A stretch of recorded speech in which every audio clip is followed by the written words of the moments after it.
Hey y'all, I'm back with another story time. And if you can't tell by the title, this story time is about my very first job. This job I started after that little stint I had at the HBCU I was telling y'all about in my previous story. I had just got back home. I was like, look, I gotta get a job. I'm in a little community college here. So I was like, well, shit, let me get a job. So it's this restaurant that my mom and I, well, my mom and my siblings and I, we like frequented a lot.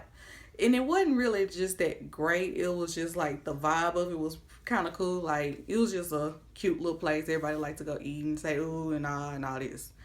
So I was like, well, it wouldn't hurt to put in the application. So one day I asked the girl, I was like, are y'all hiring? She was like, girl, yeah, we're always hiring. So she gave me the application. I filled the application out. I brought it back. I think that was on a Friday night, and I brought it back on a Tuesday. I spoke to the manager. He was like, okay, cool, we'll get you in and get you interviewed. Okay. So about a day later, I get a call that was like, can you come in for an interview on Thursday? Okay, great. Came in for an interview, did great. They was like, okay, well, you're hired. All you gotta do is pass this test, this server's test, because I was gonna be a server. Initially, I wanted to be a greeter, but I guess the spots was full or however that went. So I ended up having to be a server, which I wasn't complaining about because it was my first job. I sit down with the cook.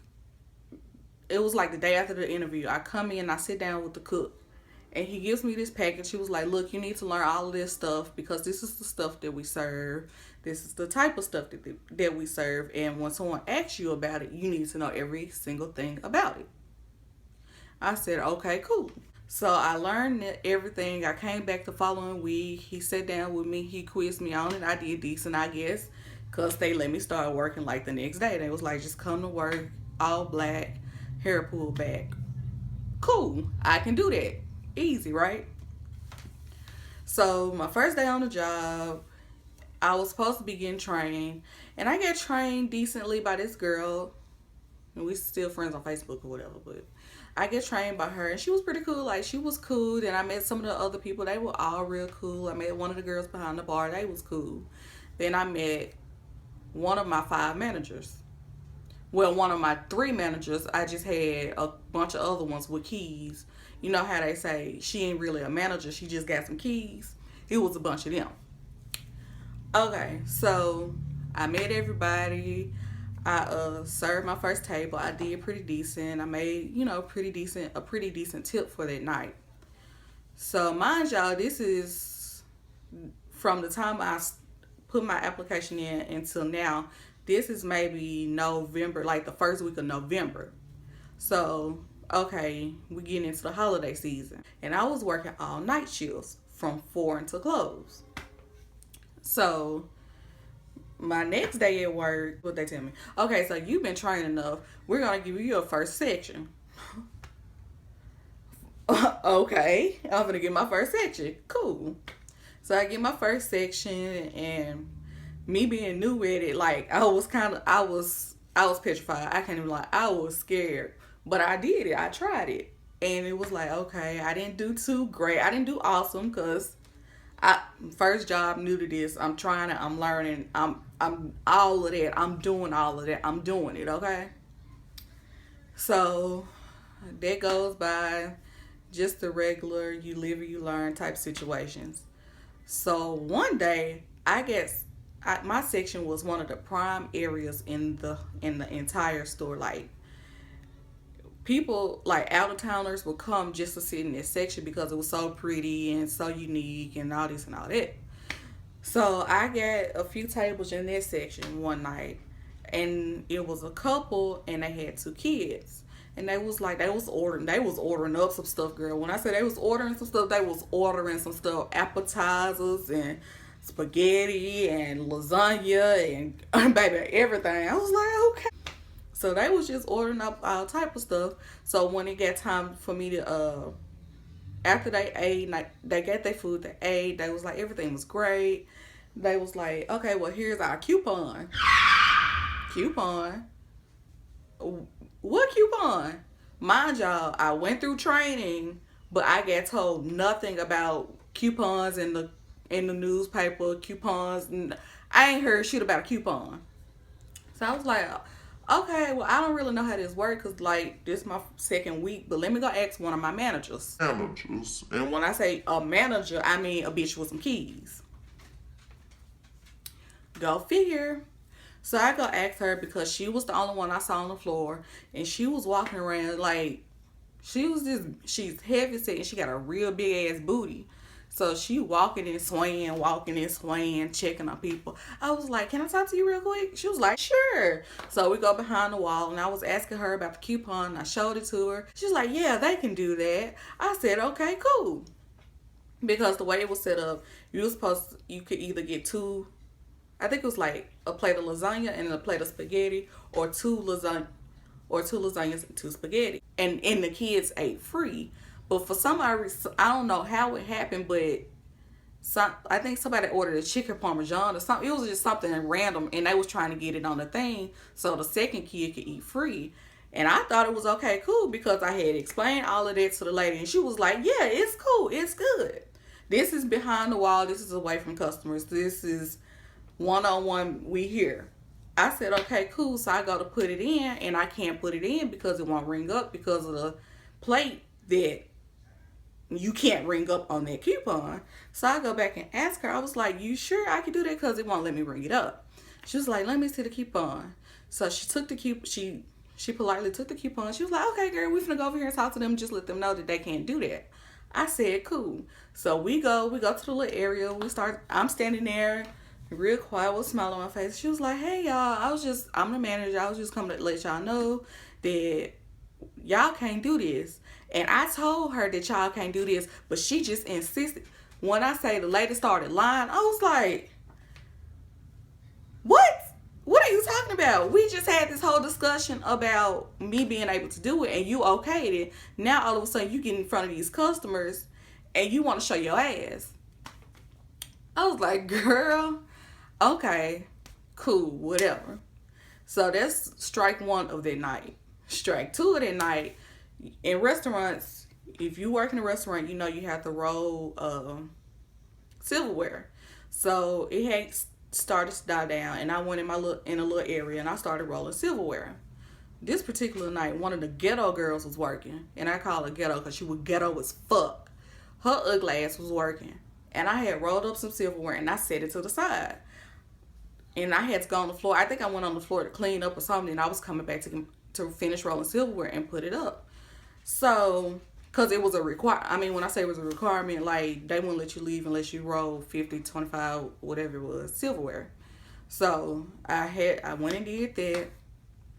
Came back, I'm like, where my silverware at?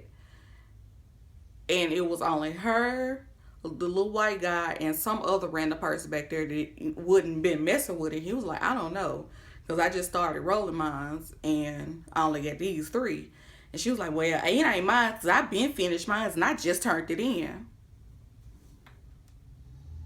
Where is my silverware? Like, don't play me about my silverware because I'm tired. I'm ready to go, and y'all got on my nerves. So, long story short, the bitch took my silverware and I cussed her ass out. She ain't fuck with me never again. The end. Okay, there's 2 instances at this job. So the third thing was my paycheck. So, my job, like I said, I started in November.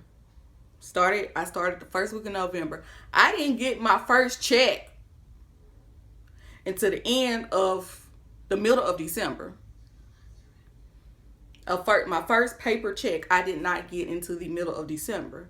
Mind you, I wasn't doing it, like, I wasn't making too many tips. You know, I wasn't making the big buck tips because my schedule was always on slower days. Smaller tables, or sometimes I would be there doing early bird special, which is older people, and a lot of older people, they don't really tip well. Like, literally, like, real deal, this woman gave me a 1-cent tip. 1 penny. So I got my first check.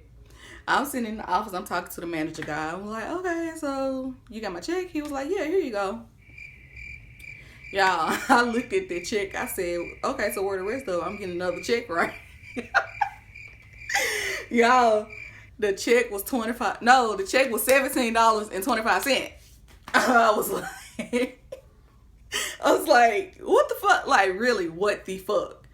I had maybe in that time taken home maybe $300 to $400. Like, in that time from when I first started to like the middle of December, I've taken home $300 to $400.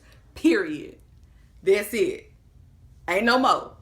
Not 300 to 400 a day. Not 300 to 400 a night. Not 300 to 400 a week. That was it for about 3 to 4 weeks. That was it. I was like, okay, well, I got a little cash in my pocket. I got a little something. I'm going to stick with it.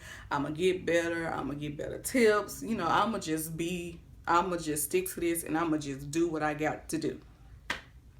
So I had started feeling sick one night, and it was right close to Christmas. I started feeling sick one night. So the next morning I woke up and I was sick. I was really, really, really, really, really, really sick. So sick to the point where I couldn't talk. And my mom was like, well, you can't go to work like this because you can make other people sick. So she called the fat manager lady and was like, the bitch with the keys, and was like, look, she's real sick. We got doctor's notes. She won't be in for maybe 3 to 4 days because she's really sick.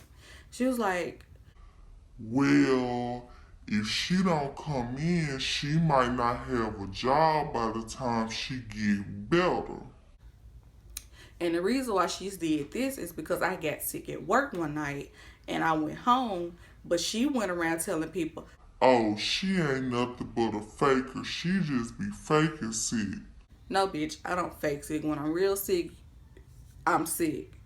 And I try to push myself beyond that because I hear that so much because I get so sick so often. So I was like, okay, cool, just whatever. And I rolled over and went back to sleep. So fast forward New Year's Eve. I went back New Year's Eve.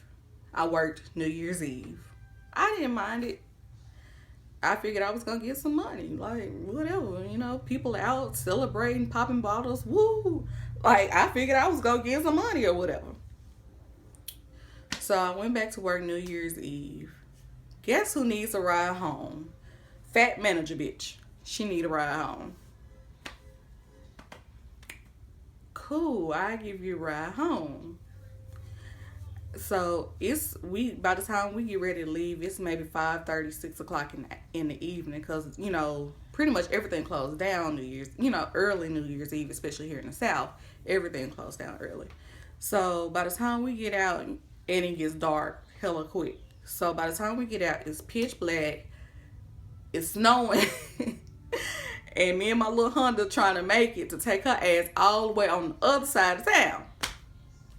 So she was like, okay, well, I'll be ready whenever you are, whenever you count your money up. So I count my money up.